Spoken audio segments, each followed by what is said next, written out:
রাসূলুল্লাহ সাল্লাল্লাহু আলাইহি সাল্লাম বলেছেন, রমজানের প্রথম দশক রহমত, দ্বিতীয় দশক মাগফিরাত এবং তৃতীয় দশক জাহান্নাম থেকে নাজাত। এর অর্থ হল, রমজান মাসের প্রথম 10 দিনে আল্লাহ তাআলার রহমত ব্যাপকভাবে বর্ষিত হয়। দ্বিতীয় 10 দিন বিশেষভাবে গুনাহ মাফের সময় এবং শেষ 10 দিন হল জাহান্নাম থেকে মুক্তির সময়। এর ব্যাখ্যা হল, রমজানের দ্বিতীয় দশককে মাগফিরাতের দশক বলা হয়। এ সময় বান্দা তার অতীত গুনাহের জন্য গভীরভাবে অনুতপ্ত হয়ে আল্লাহর কাছে ক্ষমা প্রার্থনা করে। ইসলামে তওবা এবং ইস্তেগফার অত্যন্ত গুরুত্বপূর্ণ আমল। আল্লাহ তাআলা কোরআনে বলেন, তোমরা তোমাদের রবের কাছে ক্ষমা প্রার্থনা করো, নিশ্চয়ই তিনি পরম ক্ষমাশীল।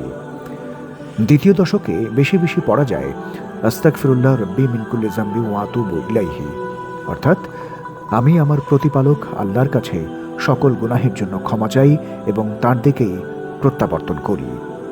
এই দশকে ফরজ ইবাদতের পাশাপাশি নফল নামাজ, কোরআন তেলাওয়াত, দান সাদকা এবং মানুষের হক আদায়ে যত্নবান হওয়া উচিত।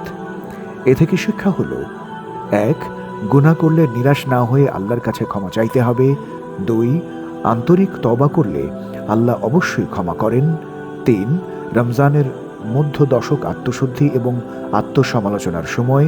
4. শুধু মুখে ইস্তেগফার নয়, আচরণেও পরিবর্তন আনতে হবে। এবং 5. আল্লাহর রহমত ও ক্ষমা লাভই প্রকৃত সফলতা।